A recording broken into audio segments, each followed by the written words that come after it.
prise de parole, Pierre Lachange, je suis le directeur général de l'événement. Merci de votre réponse. Merci d'être là. Pour moi, c'est un petit moment spécial parce que avant que Charlie parle, j'ai mon petit cousin Maxime qui va faire l'introduction. Maxime est sa première présentation devant le public ici. Et je voudrais me permettre de présenter parce que c'est une histoire de famille. On aime ça prendre la parole dans la famille devant tous. Donc, Maxime, viens me rejoindre sur scène. Bravo!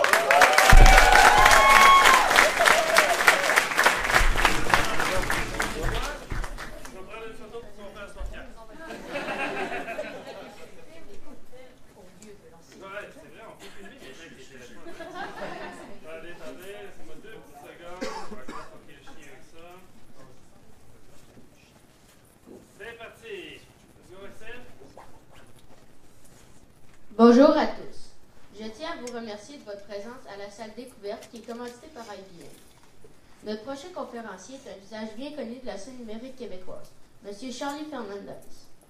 M. Fernandez s'est notamment illustré en orchestrant les communications du web à Québec durant les 2 dernières années. Il est blogueur, conférencier ainsi qu'un mentor.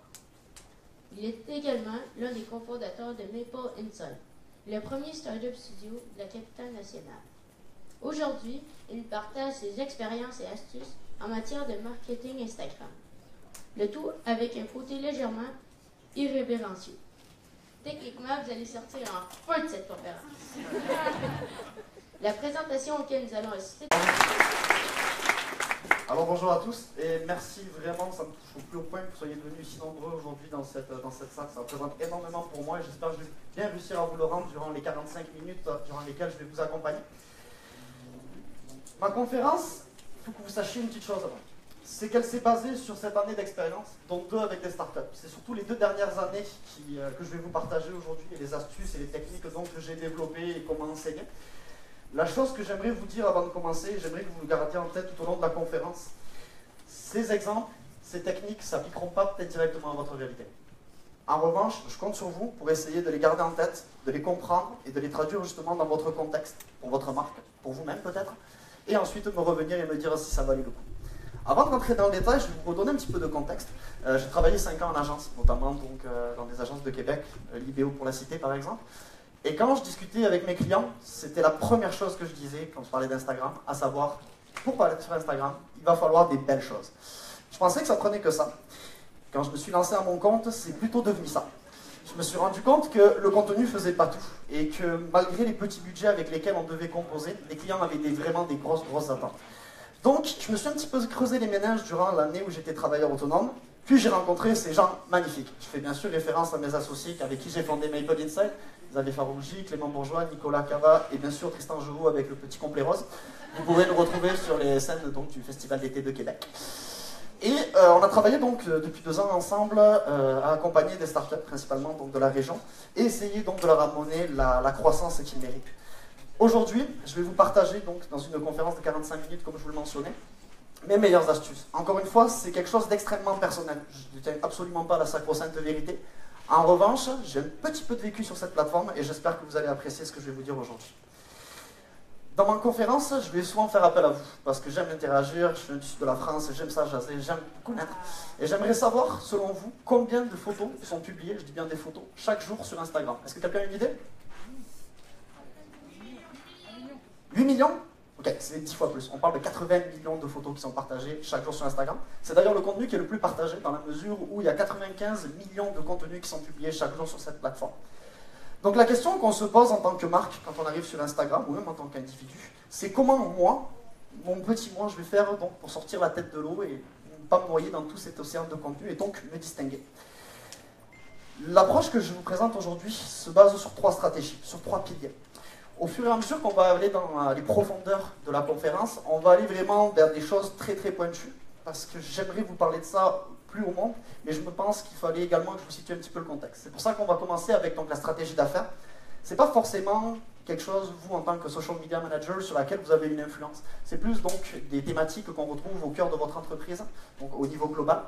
On va creuser ensuite vers la stratégie de contenu, où je vais vous présenter mes thématiques, mes contenus favoris et mes astuces pour avoir des posts qui génèrent un taux d'interaction et d'engagement au-delà de la norme. Et enfin, on va arriver dans la partie la plus sombre de ma présentation, là où j'espère apprendre des choses, même aux experts, et j'en vois quelques-uns dans la salle, avec la stratégie d'interaction. Ça vous va comme plan de match? Ouais, allez. Ouais. Merci, je préfère, on va y arriver. Julius Stone, j'aime beaucoup ce quote, j'aime beaucoup cette citation, pardon, parce que si je le place dans le contexte donc, de notre conférence d'aujourd'hui, donc ne pas avoir peur de l'échec, vous avez juste à avoir raison une seule fois, ça s'applique à merveille à la stratégie d'affaires. C'est pas grave que vous vous trompiez sur une horaire de publication, on s'en fout. C'est pas grave que vous fassiez une faute dans votre message, on s'en fout. C'est pas grave que vous utilisez le mauvais hashtag. Par contre, la chose que vous devez, vous, en tant qu'individu, membre donc d'une organisation, savoir, c'est être en mesure de faire ça. Qui dans la salle est en mesure, en quelques secondes, de présenter sa marque et ses valeurs? Mademoiselle. Lève-toi, vas-y, lève-toi. Ouais. C'est une marque qui apporte du bonheur aux employés dans les grands groupes. Et essentiellement, pour nous, ce qui est important, c'est le partage et la reconnexion entre les humains. C'est bon. C'est déjà, vous pouvez l'applaudir parce que c'est pas facile de prendre la parole. C'est vraiment très intéressant. Et si vous n'arrivez pas à faire l'exercice que cette demoiselle vient de faire, vous allez déjà avoir un premier retour de manivelle assez violent dans les dents, comme je dis, et vous invite vraiment à quitter la salle et à aller travailler sur les fondamentaux, parce que sans ça, vous allez avoir énormément de difficultés sur Instagram. C'est une plateforme qui est très exigeante. L'astuce de Bibi c'est moi, mes amis m'appellent comme ça, arrêtez avec vos valeurs. On est tanné de dire vos valeurs sérieux, vous les mettez sur vos documents, vous les mettez dans vos présentations, vous les mettez sur votre site web. On n'en a rien à foutre, mais rien à foutre. Surtout que la plupart du temps, ces valeurs-là, vous les usurpez quand vous ne les incarnez pas. Donc commencez à vous demander qui vous êtes, parce qu'une fois que vous serez sur Instagram, vous n'aurez pas moyen de mentir à vos usagers. Soyez vous-même et incarnez vos valeurs pour atteindre vos objectifs. Qui pense dans la salle qu'Instagram, je pense qu'il y en a quelques-uns, je ne sais pas trop, j'espère, est une question de frime, une question de show-off. En gros, qui c'est qui a la plus grosse? Il y en a-tu dans la salle? Ouais, non, sérieux? Et oui? Ok. Dans ce cas-là, je vais te demander de te lever. Et voilà, il y avait un piège. Bien sûr que oui, il y avait un piège. J'ai une question pour toi, ma chère. Comment tu t'appelles? Betty. Betty, ravi de faire ta connaissance. Si Instagram est une question de free, donc j'imagine que tu es utilisatrice de la plateforme, est-ce que tu as déjà essayé donc de mettre en place des objectifs par rapport à cette plateforme quant à tes attentes? Alors, c'est pas un objectif commercial, mais c'est plus pour le fun en mode d'apprentissage. Okay. Mais j'ai vu que selon la façon dont on publie, on a quand même plus de retours. Donc, ok, c'est intéressant. Moi, le conseil que je peux vous donner par rapport à vos objectifs, et j'en parlais tantôt dans mon panel, c'est vraiment fondamental. Si vous n'avez pas d'objectif, vous allez droit dans le mur. N'ayez pas cet exemple d'objectif. Ne soyez pas Ace Ventura. Ne me dites pas, moi, que votre objectif, c'est de grossir votre communauté. Ça sert à rien. Qui a la plus grosse, ça sert à rien. Par contre, soyez comme DJ Khaled. Ceux qui ne connaissent pas DJ Khaled, je vous encourage à le suivre sur Snapchat, d'ailleurs, c'est super bon. You smart, I appreciate that. Donc, donnez-moi des objectifs qui soient spécifiques. Donnez-moi des objectifs qui soient mesurables. Faites accepter vos objectifs aux personnes à qui vous les donnez. Faites des objectifs réalistes. C'est bien de se motiver avec des objectifs ambitieux, mais si ce n'est pas réaliste, vous allez avoir un méchant coup de bouse quand vous allez manquer votre cible. Et enfin, fixez des objectifs dans un contexte temporel. C'est le meilleur conseil que je peux vous donner pour démarrer cette conférence. Pour aller encore un petit peu plus loin, si je puis vous dire, ne regardez pas les taux d'engagement, ne regardez pas les likes. Essayez de prendre un petit peu de recul, c'est difficile en tant que gestionnaire de communauté, et intégrez vos objectifs par rapport à Instagram dans un contexte global. Je vais vous donner un exemple, vous allez rapidement comprendre. Qui c'est qui est amené à faire un petit peu de relations, enfin des ressources humaines ici? Genre dans le cadre du recrutement, des publications, ce genre de choses? Personne? Ouais, un petit peu, ok. Pour ceux qui travaillent donc dans ce domaine, à Québec notamment, vous savez que des postes comme celui de designer UX, de programmeur full stack, c'est assez rare et c'est assez compliqué à aller chercher. Dans une campagne qu'on a lancée récemment, on est allé chercher 10 CV de ces profils-là, juste par rapport à Instagram. Pourquoi? Parce qu'on avait fixé les bons objectifs. Et à partir de là, on a pu travailler. Qui peut m'expliquer ce qu'est un persona de clientèle? Pas les mêmes, s'il vous plaît, j'en veux d'autres. Sinon, je vais piocher au hasard. Ouais.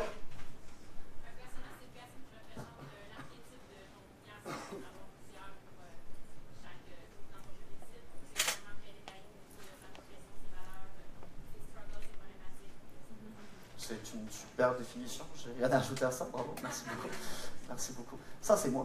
Ça, c'est moi quand j'ai compris comment, en fait, je pouvais rendre quelque chose qui était vraiment boring as fuck pour en prendre justement l'avantage. On va y revenir tantôt parce que je ne veux pas vous le punch de la conférence. On va y aller crescendo petit à petit.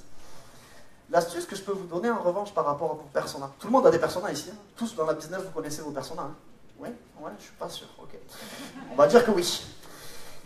Prenez vos personas d'affaires traditionnels. Regardez un petit peu c'est quoi les critères que vous pouvez cibler sur Instagram et traduisez vos personas de clientèle, donc d'affaires traditionnelles, en personas Instagram. Ça peut sembler bête, un peu boring comme exercice, mais vous allez voir, quand on va commencer à parler de stratégie d'interaction, ça va grandement vous faire gagner du temps, et puis surtout, ça va considérablement augmenter vos taux d'engagement. Quel est le nombre maximum de hashtags que vous pouvez poster, ajouter à une publication sur Instagram? Est-ce que vous le savez? Non? Oh, pardon. Ok, il s'agit donc de 30 hashtags. Vous pouvez rajouter jusqu'à 30 hashtags par publication. Charlie, c'est quoi l'objectif de mettre des hashtags dans une publication? Il y en a plusieurs, à vrai dire. Il y a plusieurs cas de figure qui sont intéressants, je vais vous en présenter. Mais ce que vous comprenez, c'est que je ne veux plus que vous soyez ce gars-là. Je ne veux plus que vous mettiez des hashtags juste pour mettre des hashtags. Je ne veux pas que vous me dites, j'ai mis ce hashtag parce que je le trouvais beau. Ok, fine. Mais essayez de creuser un petit peu, mon ami, et essayons de voir ensemble qu'est-ce qu'on peut faire avec des hashtags. J'ai pris 4 exemples. 4 exemples extrêmement faciles qui, je pense, peuvent vraiment s'intégrer à n'importe quelle réalité. C'est mon mode d'emploi 101. On sait que l'inspiration est vraiment essentielle sur Instagram. Vous avez une panne? Ça arrive, fair enough. Explorez les hashtags de vos concurrents. Explorez les hashtags qu'utilisent vos clients. Essayez de faire ce travail de recherche pour comprendre à quel hashtag vous pouvez associer une valeur, un visuel, un contenu. J'ai mon petit frère qui m'appelle, c'est cool. Deuxième exemple, identifier des followers potentiels. Sur Instagram, on parle souvent de tribus. C'est un petit peu également le même phénomène sur Snapchat, on va y revenir tantôt. En faisant ce travail donc, de reconnaissance au niveau de l'inspiration, vous allez facilement pouvoir identifier des groupes de personnes que vous allez potentiellement rejoindre par rapport à vos contenus. Donc encore une fois, ça, il faut que ça se reflète dans votre ligne éditoriale. Si vous arrivez à faire ce jumelage-là, encore une fois, vous allez vraiment gagner en productivité et en qualité. Bien entendu, découpler la portée de vos contenus, c'est quelque chose qui est essentiel, et c'est même propre à Instagram, si je puis dire. Et enfin, séduire les clients de vos concurrents. Beaucoup de marques lancent des initiatives sur Instagram avec leur propre hashtag. Vous voulez attaquer leur clientèle? Fine. Faites une campagne offensive sur leur hashtag. C'est pas correct, enfin, c'est pas correctif, c'est bien correct, c'est pas très cool en revanche, mais vous allez pouvoir facilement vous approprier des clientèles qui sont similaires à vos personas, et donc faire grossir votre fanbase et potentiellement votre fichier client. Ça va bien jusque-là, ouais? Ok, fine, super. Parlons un petit peu d'anatomie. Pour moi, hashtag parfait, on peut le regrouper sous 3 caractéristiques. C'est très difficile d'avoir un hashtag qui regroupe les 3, donc si vous arrivez à en avoir 2, c'est déjà pas mal. Pour moi, un bon hashtag, c'est un hashtag qui est populaire. Ne cherchez pas forcément le hashtag qui a 10 millions de publications associées. Essayez de trouver, moi dans mon cas par exemple, un hashtag qui a entre 50 et 500 000 utilisations. Pour aller plus loin, tantôt je vous disais qu'il y avait 30 hashtags que vous pouviez mettre dans une publication. Soyez hétérogène dans votre sélection de hashtags. Choisissez des hashtags de niche, choisissez des hashtags extrêmement populaires, et essayez de faire un petit mélo de tout ça pour couvrir un large spectre entre guillemets de hashtags et de clientèle à rejoindre.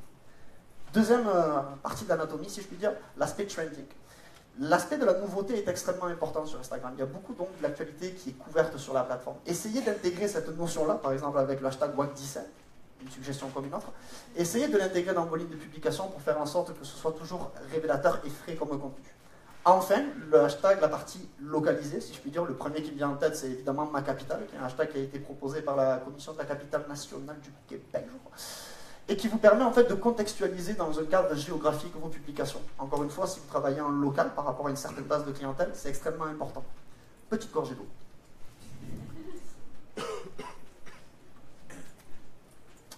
La petite astuce qui va m'amener donc dans la deuxième partie de ma conférence. Les hashtags, ça ne reste qu'un outil. Mis dans une mauvaise main, un outil, ça peut être utile ou ça peut ne pas être utile.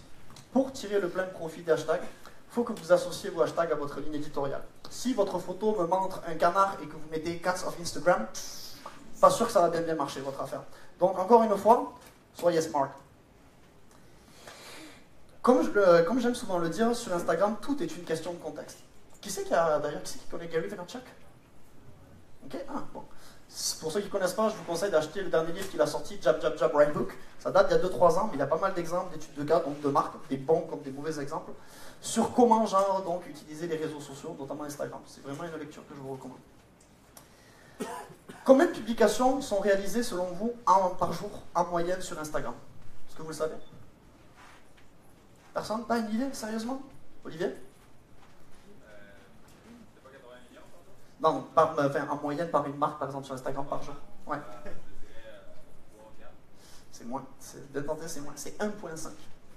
1.5. Ça peut sembler beaucoup quand on crée du contenu, mais malheureusement, c'est très peu dans la mesure où c'est une seule quasiment opportunité par jour de vous faire repérer par votre clientèle.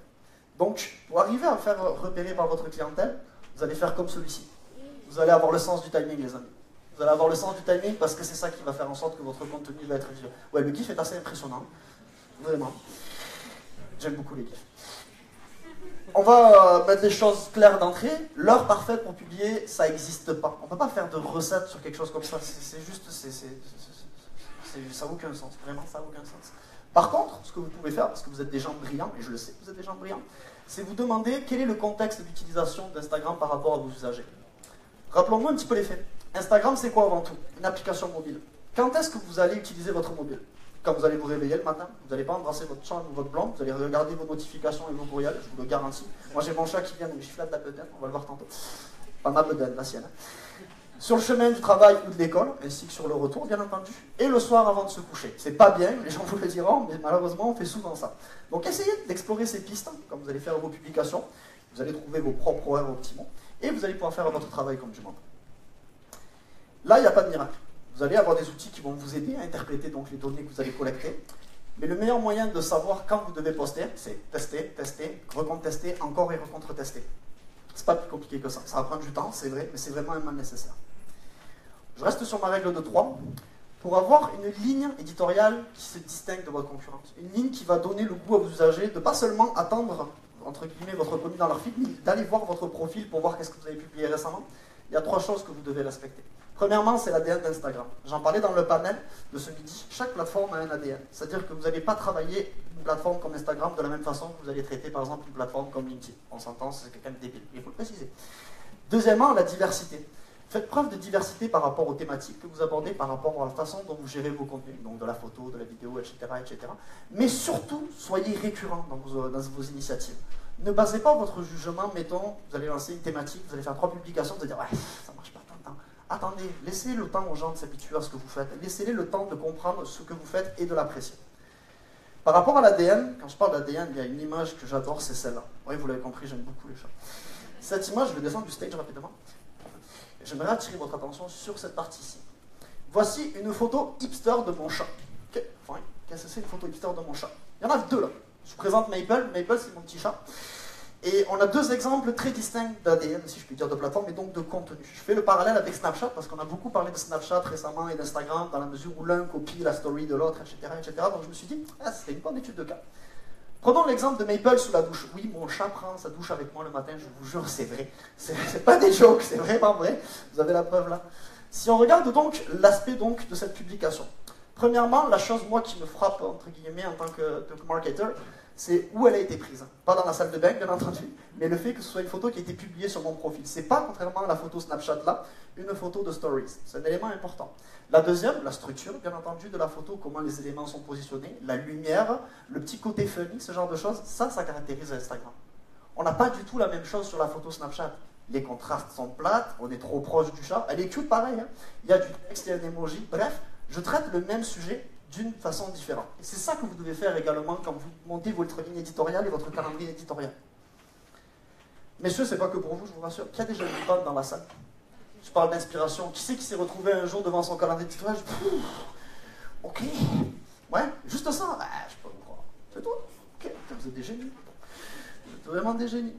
La plupart des gens sont mauvais pour créer du contenu. Parce que c'est dur de créer du bon contenu. C'est vraiment touché. Ça prend plusieurs expertises, déjà, de points, et ces expertises-là ne sont pas tout le temps détenues par la même personne. Ou vous êtes une licorne, comme dit Larry King. Et dans ce cas-là, vous n'avez rien à faire dans ma conférence.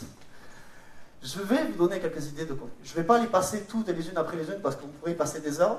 Par contre, je vous encourage à télécharger ma présentation, elle sera publiée sur SlideShare dans les minutes qui suivent la conférence, pour vous faire quelques idées de contenu que vous pouvez intégrer donc, dans votre stratégie. Par contre, qu'est-ce que je vais vous suggérer aujourd'hui? C'est quelques thématiques qui me sont chères personnellement et qui, je pense, peuvent vous apporter une valeur ajoutée et surtout apporter une valeur ajoutée à vos usagers. La première thématique, c'est ce que j'appelle les populaires. Le compte de Maple Insight, on l'a bâti pas mal sur cette stratégie-là, en utilisant donc des contenus populaires comme les citations inspirationnelles et motivationnelles. Il y en a d'autres, il y en a beaucoup. Il y en a comme le Outfit of the Day. C'est des contenus concrètement qu'on peut retrouver un petit peu partout sur Instagram, qui ont déjà été utilisés, mais qui apportent toujours une valeur ajoutée par rapport à l'audience qu'ils ciblent, tout simplement. Le deuxième, et probablement un des préférés, j'en parlais également tantôt dans le panel, tout ce qui est User-Generated Content. Les contenus donc générés par vos usagers. Ça peut être vos clients, ça peut être vos fournisseurs, ça peut être vos employés. Essayez de regarder ça, parce que souvent, un, ça va vous faire gagner du temps et des mots de tête, et deux, c'est la plus belle récompense que vous allez pouvoir offrir à vos clients, à vos employés. Le cas que j'ai pris, c'est Forever 21. Tout le monde connaît Forever 21? Une marque de linge. En gros, ils ont fait quoi? Ils ont pris une photo qui a été prise donc par un de leurs clients et ils l'ont repostée sur leur compte Instagram. Ça, mes amis, c'est 100% bon. C'est exactement ce qu'il faut faire, ni plus ni moins. Deuxième, et c'est pas parce que dans la salle IBM aujourd'hui, non, pas du tout, c'est parce que je trouve vraiment l'initiative intéressante, c'est le hashtag Inclusive IBM. En utilisant donc ce hashtag-là, IBM véhicule quelque chose d'extrêmement important pour elle, fait preuve d'authenticité. À savoir supporter la tolérance, supporter les différences, supporter tous les gens. Et je trouve que ça, c'est vraiment un bon moyen de shower vos valeurs versus simplement les mettre sur vos pamphlets promotionnels. Petit clin d'œil. Elle est au premier rang. T'es où, Marie? T'es là? La vie au quotidien, c'est un super bon exemple. Pourquoi? Les gens sont curieux. Ils veulent savoir ce qui se passe derrière vos murs, derrière vos portes de bureau. Ils veulent savoir qu'est-ce qui se passe dans votre entreprise parce qu'ils veulent vous comprendre, ils veulent vous connaître. Donc, une bonne façon de le faire, c'est tout simplement de leur montrer vraiment ce qui se passe dans le plus simple appareil. Cherchez pas compliqué. Si vous pouvez en plus mettre en évidence une bonne amie avec qui vous travaillez souvent, c'est d'autant bien. On est d'accord? On est d'accord, super. Autre exemple, le côté amusant. Ça, c'est une photo qui date d'il y a à peu près 2 ans. Je ne sais pas si vous avez croisé Paul pendant le WAC, c'est un bénévole. Paul, c'est un peu une machine de guerre en fait. C'est le couteau suisse du WAC. Quand il y a des plats chauds, c'est lui qui les prend, qui les refroidit et qui fait en sorte que ça sorte très clean. Il y a 2 ans, on avait pour objectif de mettre en valeur nos bénévoles. Donc qu'est-ce qu'on a fait? On a fait ces petites illustrations pour chacun de nos bénévoles et c'est sorti super bien. Honnêtement, on a eu un super bon feedback tant des bénévoles que de nos usagers. Puis dans le cas de Paul, on a carrément créé un hashtag qui s'appelle Merci Paul et qui est devenu entre guillemets viral puisque les gens d'O2, dont Sacha qui est là, ont même créé des macarons à l'effigie de ce hashtag l'année qui a suivi. L'info promotionnelle, ceux qui me connaissent savent que j'adore le Campari, vraiment, et c'est probablement mon cocktail préféré, le Boulevardier. Comment faire de la promotion, tout en portant une valeur ajoutée à vos clients? C'est un super bon exemple. Concrètement, vous allez faire un cocktail avec du Campari, voici notre cocktail préféré, on va vous donner la recette. Donc vous allez acheter le Campari, vous allez avoir déjà la recette pour tout faire, c'est pas fabuleux? J'aime ça. Un dernier exemple avant mon contre-exemple, la carte locale, jouer l'aspect local. Il y a énormément de contenu qu'on peut faire en local. C'est d'autant plus intéressant si ça s'intègre vraiment dans votre ADN, comme c'est le cas chez nous à Maple Insight. Et c'est d'autant plus pertinent si vous avez des enjeux locaux, des enjeux de recrutement, des enjeux de vente, des enjeux de communication. Essayez d'utiliser et d'intégrer ce type de contenu dans votre stratégie parce que nous, dans notre cas, c'est probablement le type de contenu qui marche le mieux actuellement. Contre-exemple, et je vous prie de m'excuser si la personne du festival d'été est dans la salle, mais ça, je ne veux plus jamais le voir sur Instagram. Ça là, c'est à bannir. Et je suis très sérieux, vraiment. C'est cheap à souhait, vraiment. Premièrement, la qualité du visuel. Alors, on parlait d'ADN, d'Instagram. En quoi c'est beau, ça? Sérieusement, vous trouvez ça beau? Okay. Si vous pouviez lire, ce serait encore bien. Like si tu les aimes. Like si tu les aimes avant, commente si tu les préfères après. What the fuck? Really? Are you fucking kidding me? Sérieux, on est vraiment encore à ça en 2017? Comment? Ce serait genre le boulanger du Patrin d'où je viens qui a 10 000 habitants, ce serait fine, mais provenant d'un compte qui a plus de dizaines de milliers d'abonnés. Bref. Pour éviter ça, concrètement, bossez sur vos calendriers. Bossez sur vos calendriers. C'est plate, c'est vraiment ennuyant, ça enlève un petit peu de magie aussi Instagram parce que l'instantanéité fait partie de l'ADN de la plateforme. Mais avec ce calendrier éditorial-là, vous allez pouvoir vous concentrer sur des choses qui vont vous permettre de faire du contenu spontané. Et éviter également donc, les petites pattes dont on parlait tantôt. Si on parle donc des posts en tant que tel, je pense qu'à bout de 7 ans, j'ai réussi à déceler certaines tendances et certains facteurs qui font qu'un post va marcher. Je vais vous les partager aujourd'hui. Le premier, c'est évident, c'est la qualité du visuel. Je ne suis pas photographe, je vous rassure, donc vous n'allez pas voir des superbes photos ou quoi que ce soit. Mais essayez de respecter les concepts de base de la photographie. Il y a des séminaires, des webinaires qui sont disponibles gratuitement et qui vous apprennent un petit peu comment faire de la photo. Donc essayez de les suivre pour tout ce qui est la composition de vos images, la luminosité, les contrastes, le grain de la photo. C'est super important. Vous le voyez, la photo, donc ça c'est une capture d'écran qui a été faite sur le desktop. La photo occupe 65-70% concrètement de la publication. Donc soyez minutieux par rapport à ça s'il vous plaît. Deuxième élément, ajoutez une location à vos photos quand c'est possible. Selon Larry Kim, qui donnait une keynote l'année dernière ici, ça augmente de 79% le potentiel d'engagement de votre publication par rapport à vos usagers. 79%, c'est pareil, on double quasiment. Deuxième, qui est très important, excusez-moi, j'ai fait un bac, hop, la description. Je ne vais pas vous dire aujourd'hui, un petit peu comme l'heure de publication, c'est quoi la longueur idéale de votre post sur Instagram. Je pense personnellement qu'il n'y en a pas. En revanche, encore une fois, faites preuve d'empathie par rapport à vos usagers. N'oubliez pas qu'ils sont sur quoi? La plupart du temps, ils sont sur un téléphone mobile. L'écran est beaucoup plus petit, donc il y a moins d'espace. Évitez de fatiguer leurs yeux et donnez-les donc du contenu qui est relativement digeste. Quatrième point, sur 5, les hashtags. Les hashtags, c'est extrêmement important. Encore une fois, selon Larry Kim, Par tranche de 11 hashtags que vous allez rajouter dans votre publication, sur une tranche de 1000 followers, vous allez augmenter votre probabilité d'engagement de 80%. Combinez tout ça, vous allez avoir des machines de guerre dans vos posts. Vous allez avoir des posts qui vont vraiment performer. Et vous allez... Nous, on n'a pas une grosse audience. La page de Maple, c'est 5000 abonnés actuellement. Ça, on devait avoir 12 ou 3000 abonnés quand on l'a posté. On a eu quand même pas mal d'interactions. C'est vraiment des choses extrêmement à prendre en compte, surtout les hashtags. Enfin, les identifications. Les identifications, c'est super intéressant, mais on ne sait pas toujours comment les utiliser. Là, vous voyez, on peut taguer jusqu'à 20 personnes sur un post, sur Instagram. Donc, concrètement, on en a pris une dizaine, et on s'est rendu compte que oui, en effet, en ajoutant des photos qui sont pertinentes, ça dope l'engagement, dans la mesure où les comptes que j'ai identifiés sont des comptes extrêmement populaires. Et l'algorithme d'Instagram est fait d'une façon où plus des gens populaires vont interagir avec vos contenus, plus vos contenus vont être visibles. On n'est plus dans un ordre chronologique, on est basé sur l'intérêt maintenant, mesdames et messieurs. Donc essayez d'identifier minutieusement et intelligemment des personnes qui pourraient être intéressées par votre contenu, et s'ils interagissent avec le vôtre, c'est bingo. Pour arriver donc à mesurer tout ça, parce que c'est bien beau, entre guillemets, de créer l'événement, et on parlait beaucoup de machine learning durant les 2 premiers jours de ce WAC, pour collecter cette data, pour pouvoir l'interpréter, il n'y a pas 50 000 solutions, il y a des outils très bien, Instagram Analytics, je veux dire c'est la base, mais c'est l'essentiel, Iconosquare qui est très intéressant, puis les tableaux Excel. Les tableaux Excel, mangez-en, bâtissez-en, créez-vous des gabarits, et croyez-moi, au bout de 3-4 mois d'activité, vous allez commencer à avoir de la data intéressante à interpréter. Dernière partie, et là on va vraiment dans le dark. Pour l'anecdote, je voulais faire ma conférence uniquement sur les stratégies d'interaction, parce que c'est ce que je trouvais le plus intéressant.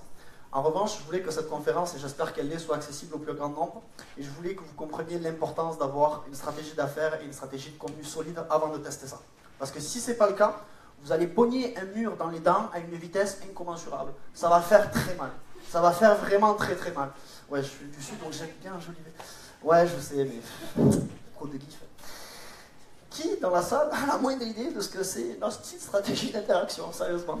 Personne? Ok, c'est super, je suis content, je vais vous apprendre des choses aujourd'hui. Stratégie d'interaction, c'est ce qui va permettre de générer des interactions massives à vos contenus. Parce que croyez pas, comme je vous le disais tantôt, que seul un bon contenu, un beau contenu va vous faire gagner donc de l'engagement. C'est pas vrai. Tout ce que vous voulez faire, c'est faire comme DJ Khaled. Vous voulez gagner sur Instagram. Et pour gagner, les 2 premiers éléments que je vous ai présentés sont des prérequis, mais celui-ci, c'est exactement ce dont vous avez besoin. Je vais donc vous présenter 3 techniques aujourd'hui. Ça va finir la conférence. La première, les interactions commanditées, qui sont ni plus ni moins que des actions payées, on ne va pas se le cacher, c'est illégal, mais ça existe sur Instagram. Les interactions automatisées, des interactions que vous allez programmer par rapport à d'autres usagers pour qu'ensuite ils viennent interagir avec vos contenus. Et enfin, le dark du dark, les groupes d'engagement. Et ça, c'est mon petit péché mignon. Ben, allons-y dans l'ordre. Le style du tigre, comme j'aime l'appeler, donc les interactions commanditées, on est dans quelque chose de très direct, de très bourrin, il n'y a aucune subtilité dans la chose, je suis bien d'accord avec vous. Il y a 3 déclinaisons, les achats de likes, les achats de vues et les achats de followers. Oubliez les followers, oubliez les vues, concentrons-nous sur les j'aime, s'il vous plaît. Qu'est-ce que vous pouvez viser comme objectif avec cette stratégie? Si encore une fois, ça s'intègre dans vos objectifs donc corporatifs et globaux, c'est de frapper ces 2 pages. Ces 2 pages, ça devrait être l'objectif Instagram de toute marque. La première, celle de gauche, encore un chat, putain. C'est la page Explorer. C'est là où tous les meilleurs contenus d'Instagram se retrouvent, peu importe leur catégorie. Si vous vous retrouvez là-dessus, votre taux d'engagement va littéralement exploser. Même dans vos rêves les plus fous, vous n'aurez jamais autant d'engagement. La deuxième, c'est une catégorie hashtag, donc c'est une capture d'écran qui a été faite également sur desktop, qui tout simplement prend le mot-clic Jewels, donc bijoux si je ne me trompe pas, et plusieurs marques ont réussi à se spotter, parce que ça je suis pas mal sûr que c'est une marque, ça je suis pas mal sûr que c'est une marque, ça idem, ça probablement et ça également. Si vous allez là, pour en parler avec mon bon ami Alexis Roy, vous allez faire des ventes, vous allez en faire. Vraiment, vous allez genre faire des ventes du chiffre via Instagram. Donc oui, c'est possible si c'était de vos questions suite à cette conférence. Toutefois, ce que je vous conseille, c'est d'être très prudent avec cet outil-là, avec cette technique. Quand vous allez acheter vos interactions, posez plusieurs questions. Premièrement, d'où est-ce qu'ils viennent ces interactions? Vous ne voulez pas avoir des likes des 4 coins du monde, vous allez lever un flag chez Instagram, vous allez vous faire bannir, ça va prendre quelques minutes. Deuxièmement, l'autorité des comptes. Plus d'autorité, plus de visibilité, plus d'engagement. Les délais de livraison, condensés. Essayez de faire en sorte que vos interactions arrivent le plus rapidement possible. Parfois c'est 1 minute, parfois c'est 10 minutes, parfois c'est une demi-heure. Essayez de les concentrer le maximum. La pérennité également des interactions. Demandez à votre provider concrètement, est-ce que les likes vont rester? Parce qu'il y a des comptes qui se font bannir parce que c'est des bots. Et dans ce cas-là, Instagram va se rendre compte et pénaliser votre publication. Demandez également les prix des different packages. Ça marche comme des économies d'échelle. Plus vous en achetez, plus ça descend au prix unitaire. Donc peut-être dans votre stratégie, vous n'aurez pas besoin de la grosse patente de 10 000 likes, vous aurez peut-être besoin de 1000, 5000. Je vois des regards éteints, je suis désolé. Demandez donc toujours le prix et comparez pour savoir c'est quoi donc le meilleur ratio que vous pouvez trouver. Enfin, et c'est extrêmement important, la sécurité de votre compte. Ce genre d'outil ne vous demande pas votre mot de passe. Si vous le demande, changez. N'allez plus sur ce provider-là parce qu'il va vous arriver des bricoles, comme on dit chez moi. Pour arriver à tirer profit de cette technique, il y a vraiment un élément qui est très important. Ciblez des hashtags qui correspondent à votre budget. Si vous avez un budget de 1000 piastres à investir, par exemple, je ne dis n'importe quoi, ça fait 100 piastres. Essayez de trouver le nombre d'interactions nécessaires pour couvrir les 30 hashtags que vous pouvez couvrir et qui sont révélateurs par rapport donc à votre publication. C'est-à-dire, si j'ai donc 600 $ de budget, je vais arriver à acheter peut-être, je sais pas moi, 1000 likes. Il va falloir qu'avec les 1000 likes que vous allez recevoir, vous sortez dans les top 6 publications des hashtags que vous avez reçus, que vous avez sélectionnés. Pardon. Les interactions automatisées, qui est probablement mon outil préféré et celui que j'utilise le plus chez Maple Insight et chez nos startups, c'est tout simplement, il y a un outil comme Instagress, je le prends en exemple, c'est celui que j'utilise, le meilleur moyen de révolutionner votre gestion de communauté, dans la mesure où vous allez pouvoir automatiser tout ce que j'appelle les interactions primaires. Les likes, les commentaires et les unfollow.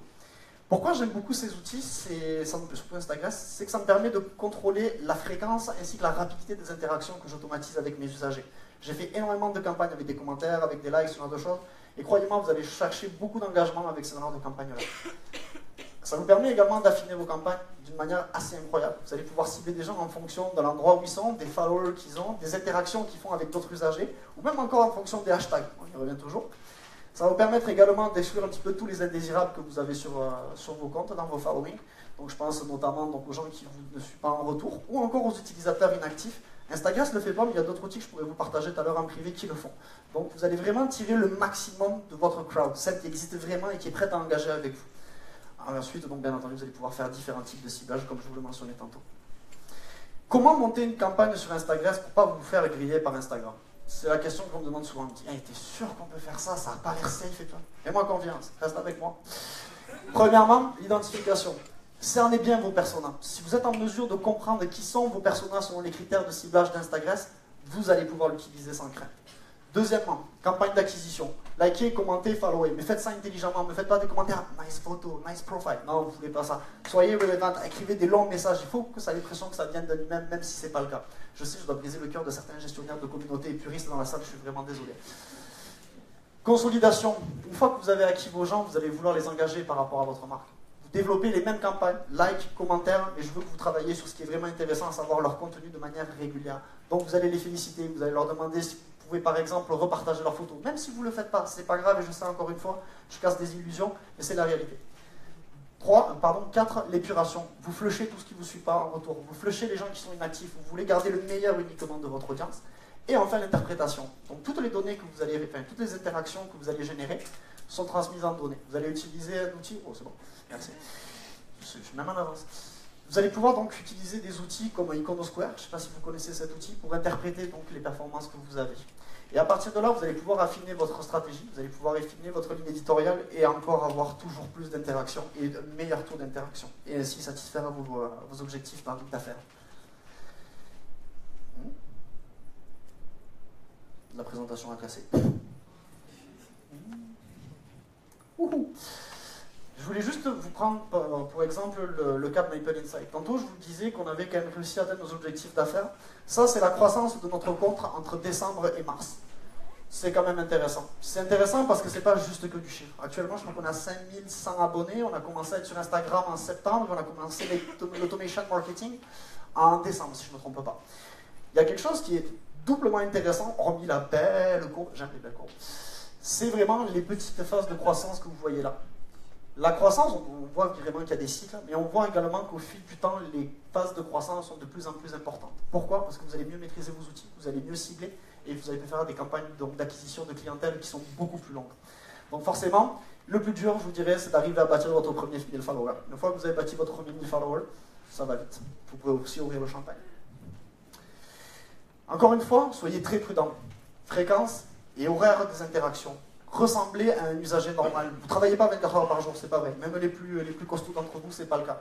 Donc essayez de cibler premièrement les jours où vous êtes donc au bureau ou actif sur Instagram normalement, ainsi que donc les horaires qui correspondent à cette activité. Donc vous n'allez pas forcément lancer des campagnes à 4 heures du matin, à moins que votre cible soit dans ce fuseau horaire-là.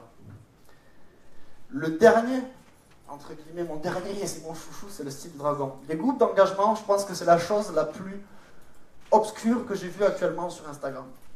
Quelqu'un a une idée de ce que c'est? Non, pas du tout? Pas du tout, ok, c'est super, je suis content.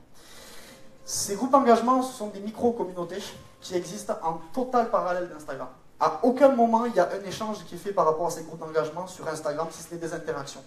Ce sont des groupes que vous allez pouvoir trouver notamment dans des forums donc de marketing un peu hardcore, comme je dis, et dont les conditions d'accès sont extrêmement rigoureuses. On va vous demander dans certains cas donc une thématique dans vos contenus qui est clairement identifiée, un nombre de publications minimum, un nombre de followers minimum. On va vous demander par exemple quels sont les hashtags que vous utilisez, et si vous ne satisfaisez pas à un seul de ces critères, ils ne vous laisseront pas rentrer dans le groupe. Comment se matérialise ce groupe et quel est son objectif?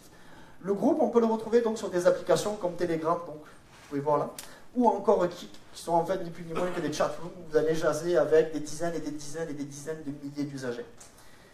L'objectif maintenant, c'est quoi? C'est de faire ni plus ni moins que des rounds d'interaction entre tous les membres de cette micro-communauté-là.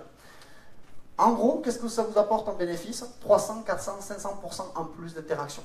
Je l'ai testé récemment parce que j'étais pas sûr que je pouvais le faire. Maintenant, j'ai trouvé donc une niche qui me permet d'essayer ça. J'ai monté le compte donc au cap minimum, qui est le 1000 abonnés. Ensuite, on se retrouve dans des groupes d'engagement de 5000, 10 000. On atteint facilement les 500 000 followers. Donc j'ai jasé avec les gens, ça m'a pris un petit peu de temps. Puis je l'ai testé juste sur une seule publication. Une publication qui fait en moyenne, un type de publication qui ferait 60, 70 likes, pas plus. J'en ai fait 350. J'en ai fait 350 parce que j'ai adopté ces groupes d'engagement-là. C'est des groupes qui sont extrêmement dangereux. C'est des groupes où vous pouvez vous faire kicker out assez rapidement dans la mesure où les modalités déjà d'accès sont compliquées, mais les modalités pour y rester sont encore plus dures. Donc si vous voulez vous aventurer dans ce genre de choses, je ne veux pas trop détailler parce que c'est à prendre vraiment avec des pincettes, on pourra en parler en one-on-one si vous voulez. Soyez très prudents, maîtrisez les 2 premiers styles que je vous ai enseignés, peaufinez votre stratégie d'affaires, peaufinez votre stratégie de content, et ensuite allez dans les forums et commencez à jaser vraiment des vraies affaires. Parce qu'avec ça, vous allez faire vraiment des gros dégâts. Pour conclure, je tenais à vous remercier. Comme je le disais tantôt, cette conférence était extrêmement importante pour moi de vous la partager aujourd'hui. Ça fait 7 ans que je suis arrivé au Québec, ça fait 7 ans que je travaille dans les communications. J'ai même la chance que ma petite soeur soit aujourd'hui ici pour me voir. Elle est arrivée hier de France. Donc, s'il vous plaît, si vous avez des questions, n'hésitez pas à poser-moi maintenant, posez-moi sur Twitter si vous n'êtes pas à l'aise. Mais rappelez-vous d'une chose, les 3 étapes que je vous ai montrées aujourd'hui, ne le prenez pas dans le sens inverse. Commencez par avoir une stratégie d'affaires solide, ensuite une stratégie de contenu, et après une stratégie d'interaction. Et je vous remercie, merci.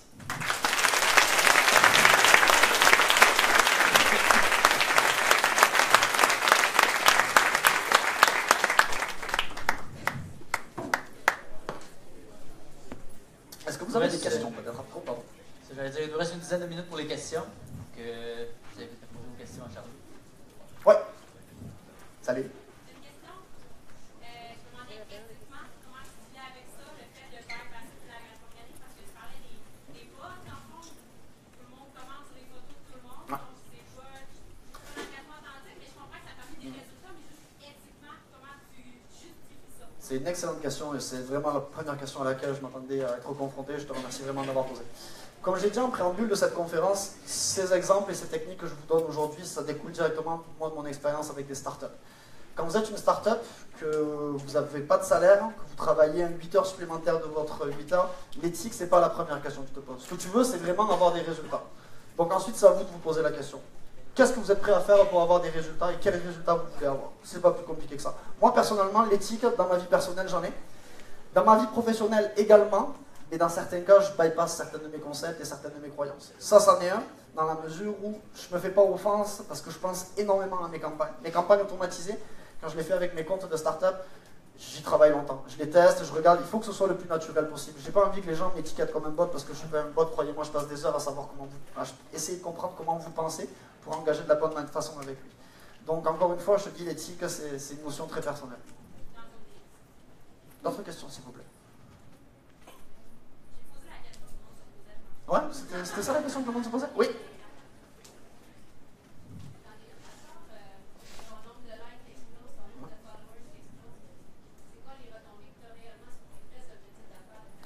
l'exemple que je te prenais tantôt, par exemple, donc, sur Maple Insight, c'est le premier qui me passait par la tête parce que c'est une campagne qu'on a fait très récemment.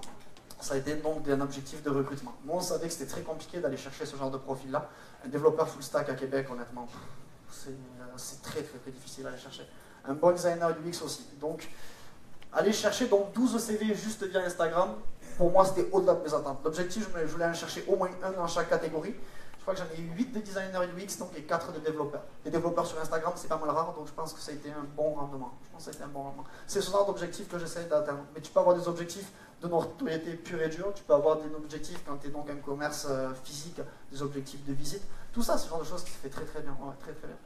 Il y a un type de contenu, là, une thématique que j'ai enlevé parce que c'était, par exemple, contrairement à mes valeurs, on parlait des types tantôt, c'est les fameux tag a friend pour quelque chose. C'est des concours qui sont sur Instagram.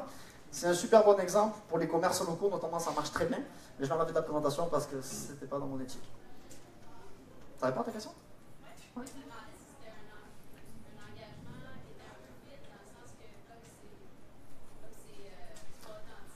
Il y a des en utilisant des hashtags, comment je le fais, c'est sûr que tu as de l'engagement qui a aucune valeur. Par contre, comment moi je perçois l'engagement sur Instagram, c'est très simple. L'engagement que je vais chercher sur ces comptes-là, ça me permet d'avoir la visibilité que je n'aurai pas sur des comptes qui ont de la valeur pour moi. Tu vois ce que je veux dire? C'est pas une finalité. Pour moi, un like, ça ne représente rien. Par contre, le fait que ce like-là, plus des centaines d'autres, m'amène de la visibilité auprès des gens que je veux vraiment interroger, là, ça m'intéresse. Je pense qu'en tant que gestionnaire de communauté, il y a un truc qui je vais te dire, qui me fait vraiment chier, quoi, c'est le fait de créer du bon contenu, de travailler énormément et au final, genre, d'avoir des reach qui sont dégueulasses, par exemple, sur Facebook. Et en faisant ça, ben, c'est ma manière de répondre à Mark Zuckerberg, ben, que non. Voilà, tout simplement.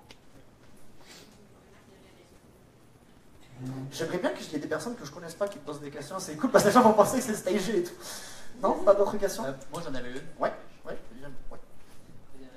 Il y en avait le monsieur également là-bas, oui. Pas de monsieur avant.